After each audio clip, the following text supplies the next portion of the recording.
Bom, pessoal, vamos lá então. O termo insuficiência cardíaca, né?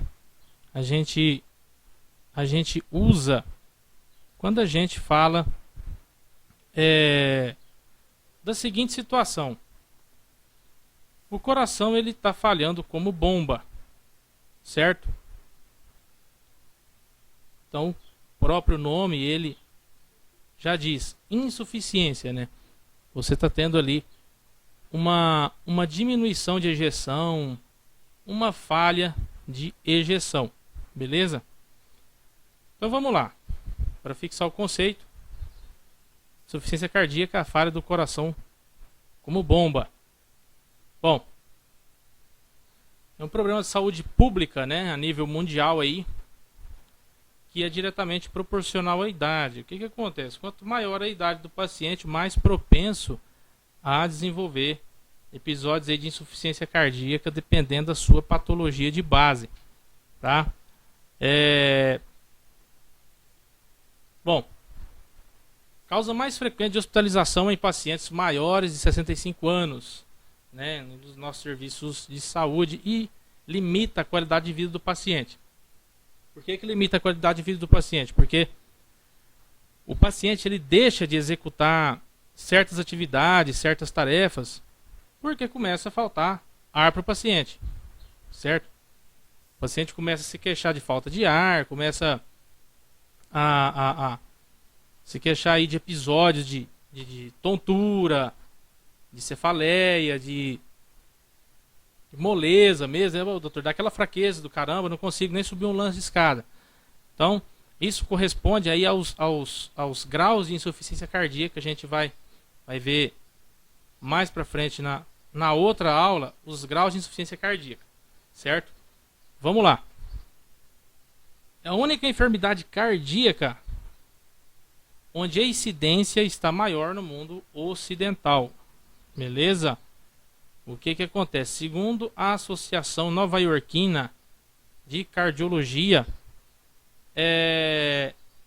50% da mortalidade por ano são aqueles pacientes que estão no estágio 4. Vocês vão ver o que é o estágio 4 lá, né? E cerca de 10 a cada 1000 pessoas maiores de 65 anos são acometidas aí por falhas cardiovasculares que resultam em insuficiência cardíaca. Bom, o conceito a gente já citou, né, que é a falha do coração como bomba. O coração ele não consegue suprir a demanda metabólica adequada, né, a demanda metabólica exigida pelo nosso organismo. E o que acontece? Geralmente essa demanda ela não é suprida porque tem uma má ejeção. Essa má ejeção ela tende a ser por uma má contração ventricular, tá? Por falhas ventriculares. Bom, mesmo que insuficiência cardíaca implique o fracasso da função de bomba do coração, suas manifestações clínicas dependem da repercussão hemodinâmica que determina em outros órgãos. A gente vai ver aí mais para frente uma ligação com o rim, né? Como vocês já viram provavelmente em Anatopato 1, às vezes já comentou, ou em outra matéria vocês já viram lá, mecanismo renina-angiotensina, né? Você tem uma diminuição do volume de ejeção, certo? Então você passa a ter uma hipoperfusão renal. Essa hipoperfusão renal ela faz ali, ela provoca ali uma retenção sódio e água. Ocorre ali a ativação do mecanismo renina-angiotensina-aldosterona para fazer subir a pressão, para reter mais volume, para reter mais líquido, para expandir volume, para perfundir, certo? Só que o que acontece? Isso é bom, porque você retém volume, você consegue suprir essa demanda. Só que o que acontece? O débito cardíaco ele tende a diminuir porque esse volume ele tende a ficar preso mais na circulação venosa. Então você sobrecarrega a circulação venosa, né? Então você entra naquele conceito anatomopatológico do edema e o paciente começa a apresentar o que? Anasarca, aquele edema generalizado, né? Então entra vários fatores aí, já entra fatores renais e tal. Beleza? O que acontece? Esse sofrimento ele começa quando o coração não consegue bombear a quantidade de sangue, né, que vai aportar o oxigênio necessário.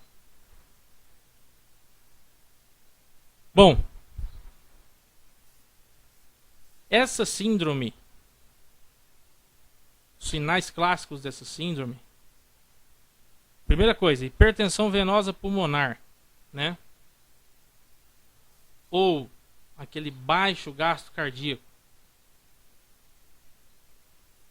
Outra coisa aqui, quando você tem esse fracasso do coração falhando como uma bomba ejetora, né? Seja um dos ventrículos ou os dois ventrículos, você começa a ativação de mecanismos compensadores. Beleza? Aqui a gente fala da lei de Frank-Starling, que é um conceito fisiológico que vai seguir a gente aqui durante a insuficiência cardíaca, que é o quê?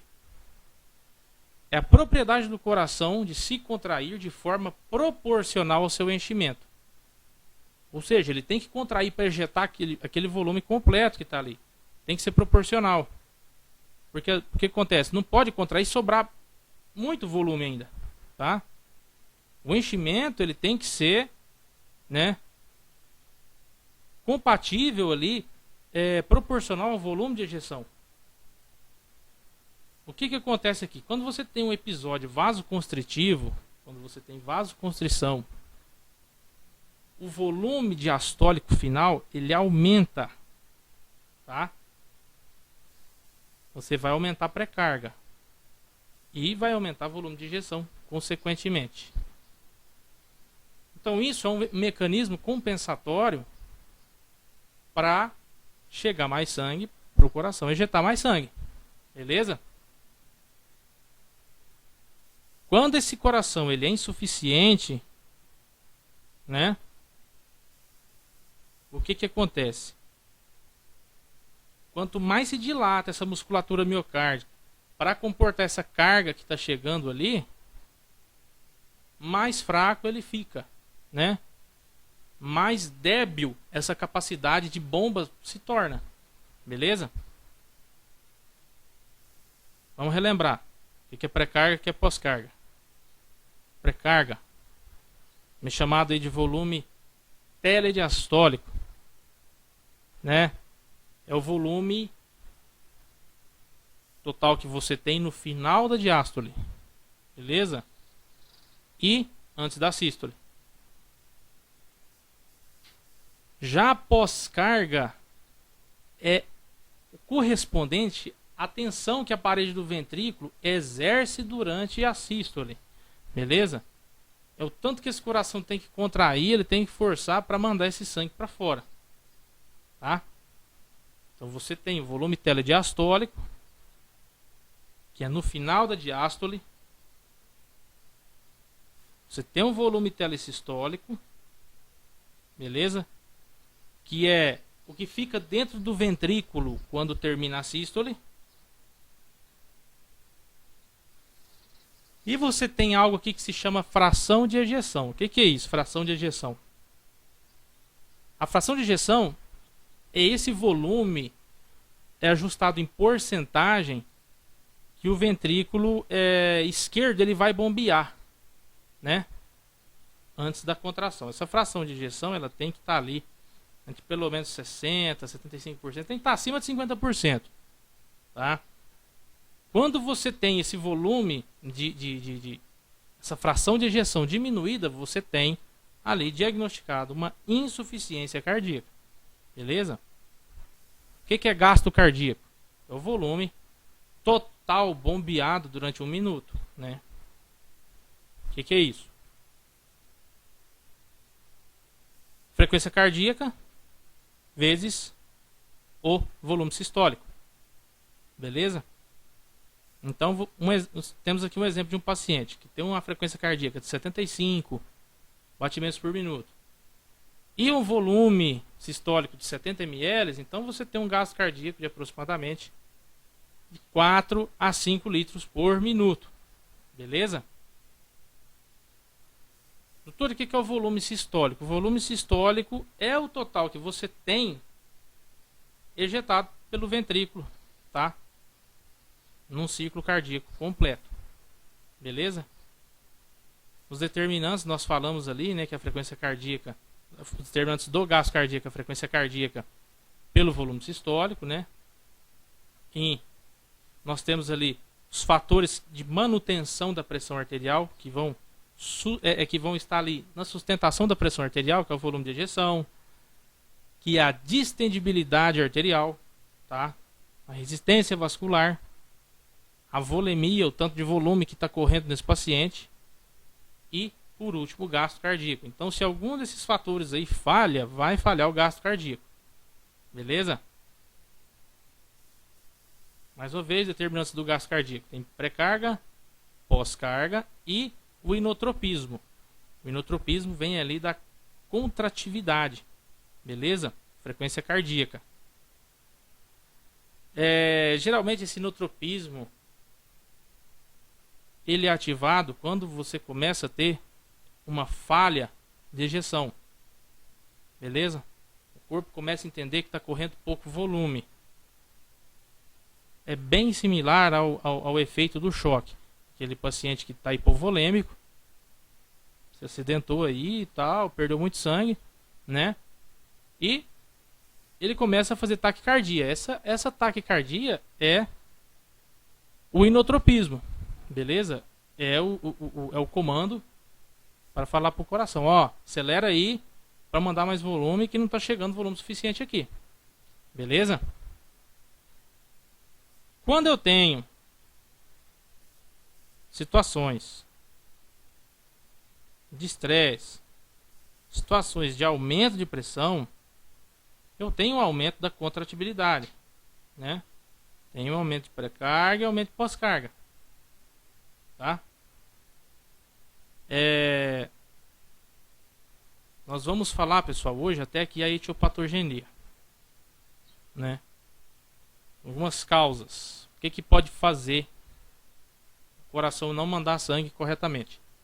Primeira coisa, disfunção ventricular sistólica, né? Você está tendo ali uma disfunção do ventrículo bem na sístole. Mas você pode ter também uma insuficiência cardíaca com uma função ventricular preservada, normal. Então a falha está sendo em outro lugar. A falha está sendo lá em pré-carga. A falha está lá para cima. Beleza? Ou você pode ter causas extracardíacas. Um exemplo que a gente citou de uma causa extracardíaca foi aquele paciente hipovolêmico lá, né? O cara que se acidentou, teve uma hemorragia, diminuiu o volume corrente, tá? Pessoal, hoje eu vou ter aqui com vocês, beleza?